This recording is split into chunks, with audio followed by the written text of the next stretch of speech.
Greetings, everyone. I'm Kathleen Mashana, and you're listening to the Blind Techie Geek Speaks podcast. Today, we're diving into something that is sweeping across the country. We're talking about the digital opt-out movement, where parents are fighting to take laptops and iPads out of their children's hands and replacing them with pen and paper. But there's also a major news coming out of Los Angeles Unified School District, where they just approved one of the nation's strictest screen time policies.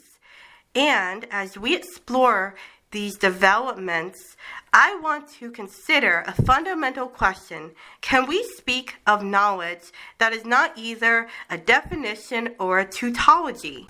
In philosophy, a tautology is something that is true by its own circular logic, like saying a circle is round. A definition is just us agreeing on what a word means. If all knowledge were just definitions, we'll never actually learn anything new about the world. We'll just be rearranging a dictionary. But I believe there is knowledge that exists outside of these boxes. There is synthetic knowledge, which is knowledge that is gained through experience, through the friction of living. According to recent news reports, parents in California are fighting to get their kids off of Chromebooks because their children were getting headaches and feeling distracted by AI chatbots. When one mother told her son his laptop was being taken away, his face lit up. That is not a definition. That's empirical knowledge about human well-being learned through observation. From my perspective as a blind person, I find this fascinating because it shows how different people experience technology differently. What causes discomfort for one person might be the very tool that allows another person to access the world. A former teacher created a toolkit to help parents opt out. Her toolkit has been downloaded over 3,000 times. She says opting out forces a conversation and gives permission to other parents to start asking questions. That's knowledge about social change, not a tautology. As an online philosophy graduate student, I see how important it is to have these conversations about technology and education. But I also see how these conversations often leave out the perspective of people with disabilities who rely on technology as an accommodation. Now let's talk about what is happening in Los Angeles. The Los Angeles Unified School District approved a policy that bans classroom screen time before second grade and sharply limits it for older students. Beginning in August, district guidelines will prohibit in-school screen time from preschool through first grade. It will restrict daily screen time to 20 minutes in second and third grade and 30 minutes in fourth and fifth grade. Middle school students will be limited to 1 hour of screen time throughout the week in each class, for a total of 6 hours weekly. High school students will be limited to 1 hour per class, not to exceed 10 hours a week. Students will also no longer be given a school computer to take home every day. The policy also blocks YouTube and social media sites during the school day. It was fueled in part by parents' demands to halt the reliance of computers in the classroom. One parent at the board meeting said that these devices are like candy and AI is just giving them their fixes faster, and that adults have to be the ones to take it away. But here's what I think about these policies as a blind person. A blind person cannot write by hand with pen and paper.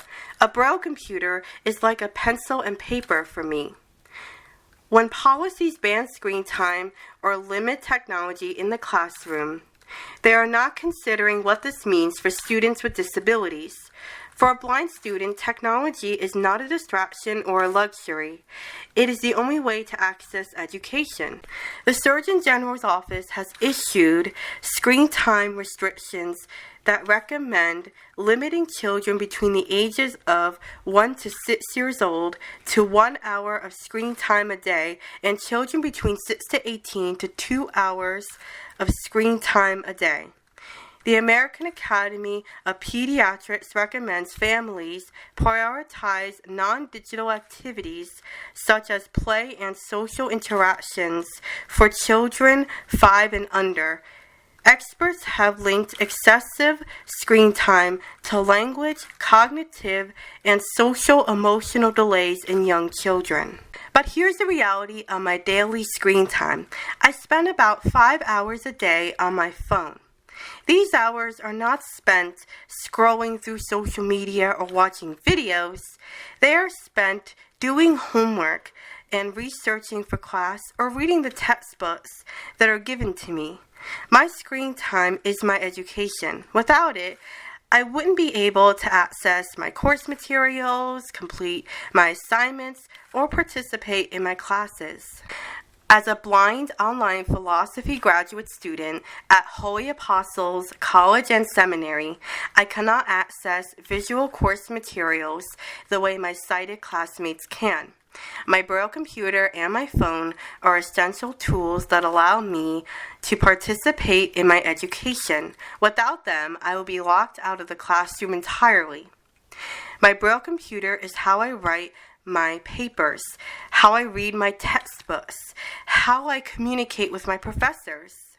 My phone is how I access the learning management system, how I check my grades, how I submit my assignments.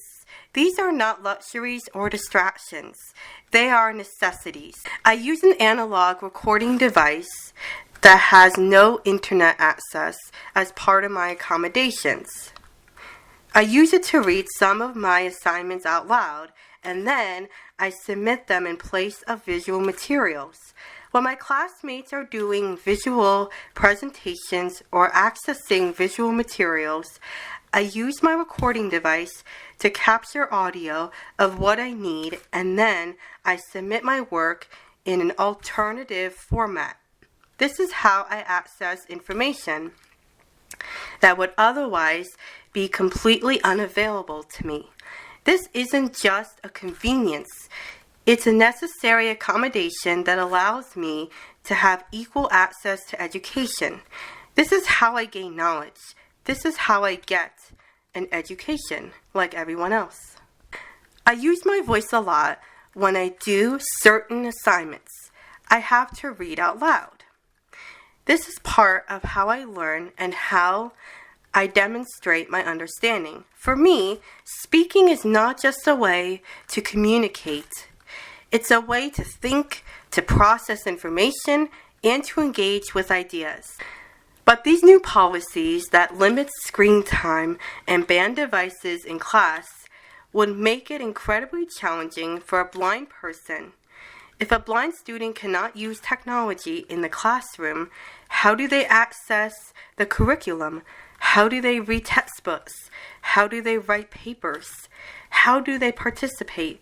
These policies are unfair to blind people or those living with disabilities because they do not account for the fact that for us, technology is not optional, it is essential. Some families in Los Angeles oppose the district's decision to implement strict screen time guidelines, calling for a balance so students with limited access to technology could still learn how to use computers.